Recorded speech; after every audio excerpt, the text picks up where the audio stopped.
Pigsyerto kan Commission on Elections o COMELEC Bicol na magkakaigwanin stable na internet connection ang gabos na presinto sa rehiyon para sa paabuton na May 2025 midterm elections. Sigun kay COMELEC Bicol Director Attorney Maria Juana Valeza, magamit sindan in Starlink satellite internet sa mga lugar na warang signal. Magkakaigwa man in Starlink connection ang gabos na canvassing centers nga ni makaibitar sa mga aberya. Dugang pa niya, nagkondusir na sindan in survey as in connectivity test sa maniba-ibang lugar nga ni masiguro na may internet sa mga lokasyon na kakaaganin automated counting machines o ACM.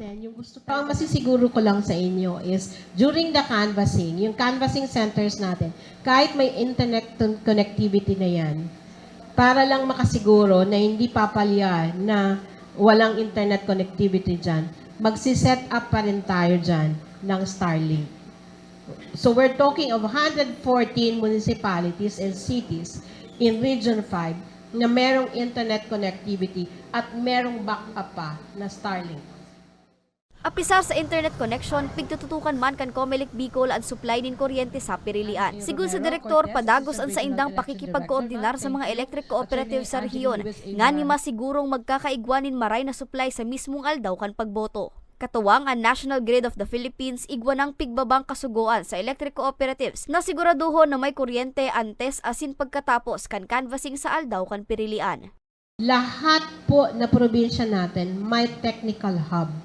At this will be manned by DOST and DICT.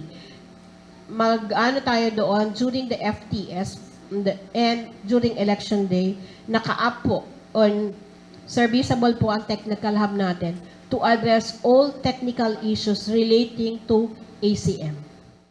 Mientras tanto, labi sa 3,000 na ACM ang magamit din internet sa Pirilian.